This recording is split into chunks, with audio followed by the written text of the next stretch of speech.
Hello, it's Greg Grizzled We're back. We hope you're having a happy day wherever you're listening to this audio content from. As always, we'd like to thank you for your continued support of Greg Grizzled Gaijin social media and writing efforts. Thank you, thank you, thank you.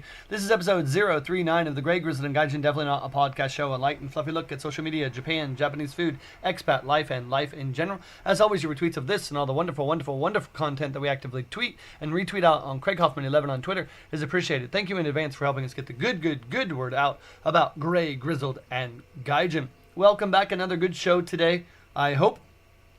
We're talking there are no magic secrets nor shortcuts for success, especially on social media, in writing, blogging, and yes, in life abroad. I get a lot of questions like, how do you grow on social media and Twitter, and how do you write a blog, and how do you do things, and I get it, because, you know, people are interested, and you see numbers for most people, and they're like, oh, how do you get almost 16,000 people to follow you? And, you know, how do you write almost 600 blogs, and how do you write books, and do things? So from that perspective, I do understand it. But it's funny, when I do those things, they're just part of my plan, mission, and motivation to reach my dreams. And I'm really happy to support other people, especially on Twitter. If you go to Craig Hoffman 11 on Twitter and you see those people, you'll see an ad nauseum attempt at retweeting, communicating, and sharing the dreams, hopes, and content of other people, especially foreigners and expats, if you like to delineate those terms, content creators here in Japan. I've tried really hard to support those folks. And of course, I hope that they support me. There's no doubt about that. I'm not Jesus. I certainly don't expect anything from anybody, and I don't want anything from anybody particular.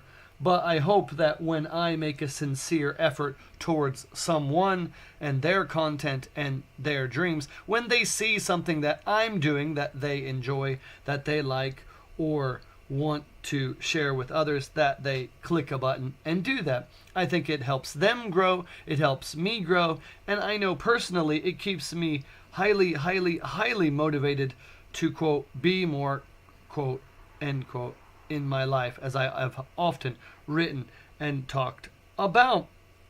But there are no shortcuts. People wonder how you write blog posts. I write blog posts because I sit down in front of this computer and I type them.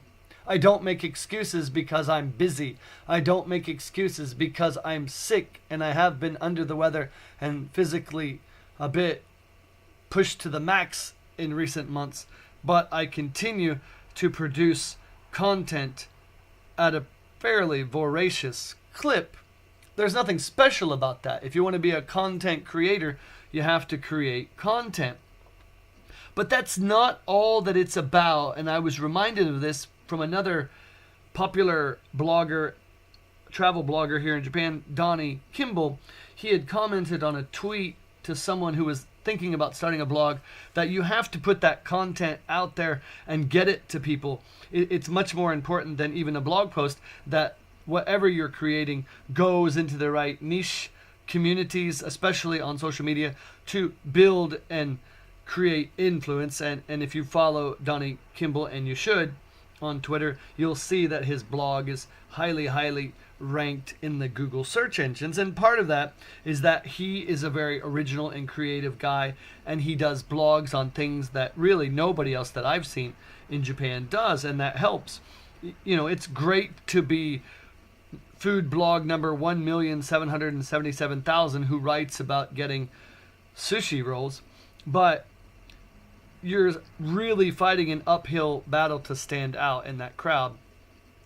You have to be connected to whatever topic you are writing about, but original enough to get fervent fans who enjoy your stuff. And I try to do that on my blog. I spend a fair amount of time talking about Japan and Japanese food, of course, expat issues. I try to stay very in the realm of real life and pragmatic possibility. I try to put positive things on spin on life challenges that happen to everyone, whether they're living here in Japan, another foreign country, or if they have never, ever, ever left their hometown wherever they live.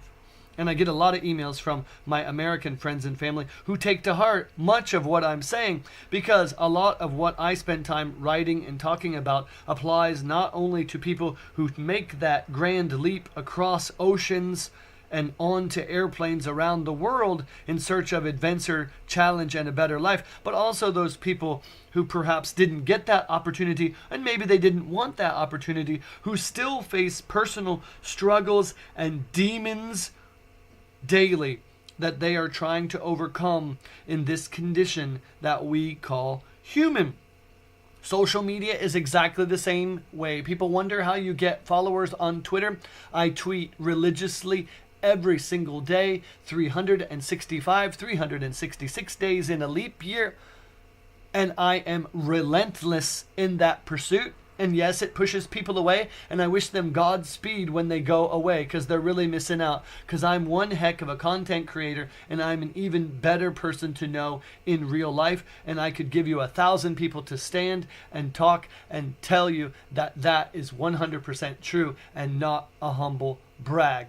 I put in the work in every phase of my life, from the time I get up every single morning at 4 a.m. until I go to bed and finally get a couple of hours of sleep at midnight. I do that 6 to 7 days a week, and I make no excuses and apologies. I work a lot. I have to keep my lights on and food on the table, and I have to provide for those who reside within the walls of my little humble abode. And I take great pride in that. And I have worked myself into the ground, not only in America, but sadly, but also in Japan, to make my dreams and their dreams either reality or moving at least in the right direction to do that. Twitter is exactly the same way. I put a tweet, I put a lot of time into that. I put a lot of effort into retweeting it again and again and again in front of people, knowing that I might have missed an opportunity to connect with someone new, another chance to create a new relationship with somebody, an opportunity to build my brand, and more importantly, beyond all of the numbers, my influence.